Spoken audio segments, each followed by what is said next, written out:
Hello, in this video we're going to discuss what happened during Jesus' last days, part 3, after death. So after Jesus died, there was an earthquake and everyone ran to the bottom of the hill.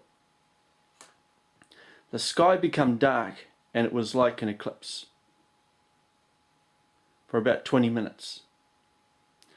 The parchment in the Jewish temple tore in half.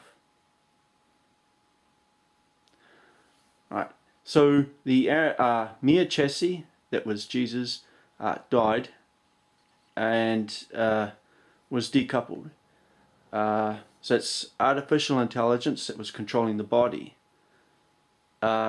Jesus himself was in the control room throughout the ordeal, watching. Then after the mere chassis had died, God, Mary, Jesus, and the Holy Spirit and some archangels went through a wormhole controlled by the Holy Spirit, the Holy Spirit's representative, to the storage dimension, which I mentioned in another video as a planet where souls of people who are not going to heaven go to.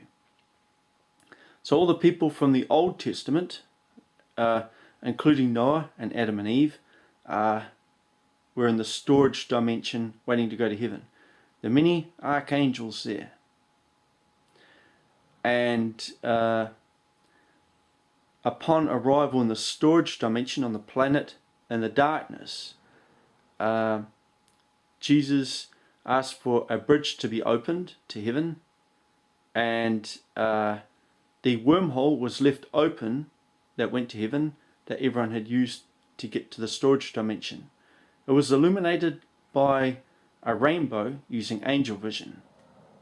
Then all of God's people and those who wished to leave hell, the storage dimension, walked towards the rainbow and were teleported through the wormhole up to God and Mary's hall in heaven, on planet God and Mary's house.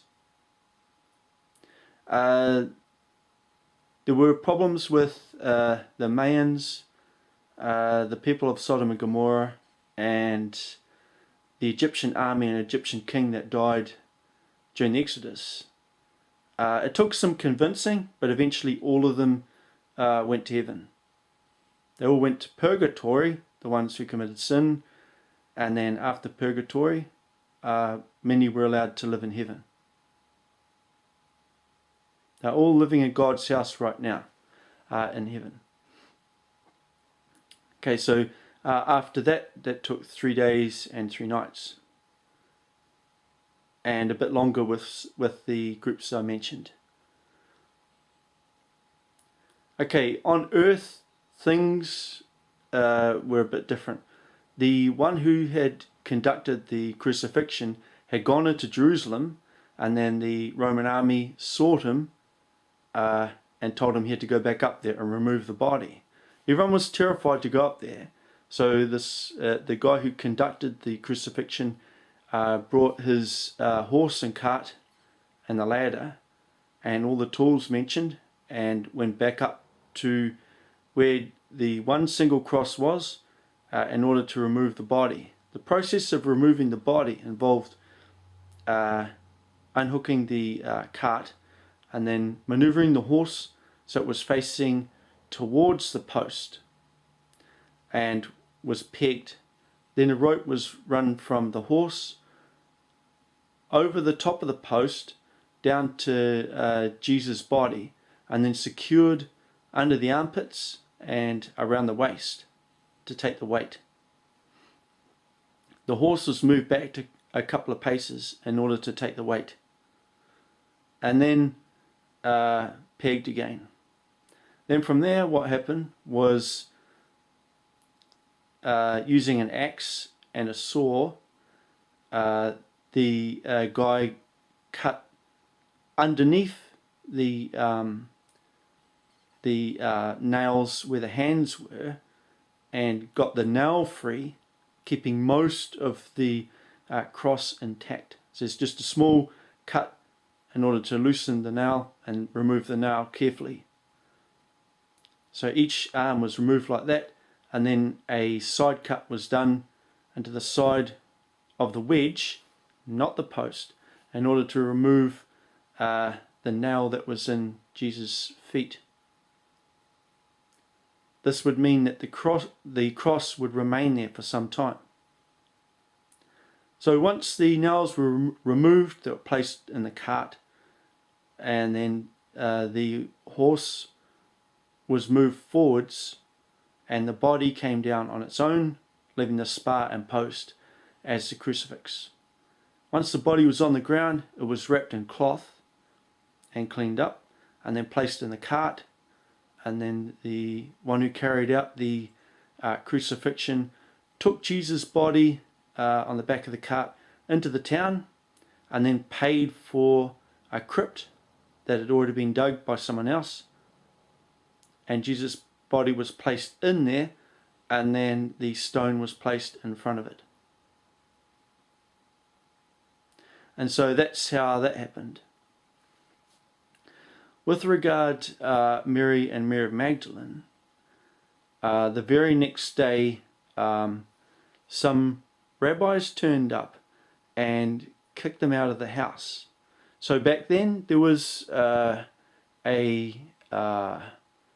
culture among the people where if a man died in the house, then the entire family was kicked out. And so that's what happened there. And other people would move into the house, which is quite terrible. Throughout history, angels have been sent to earth in order to fix this and to tell them to cut it out. People who do this wind up in purgatory. And the group of individuals that did that to Mary and Mary of Magdalene and the family, there were children there, they all wound up in purgatory, the men who were responsible for it. So Mary and Mary of Magdalene were forced out of the house and wound up homeless because of it.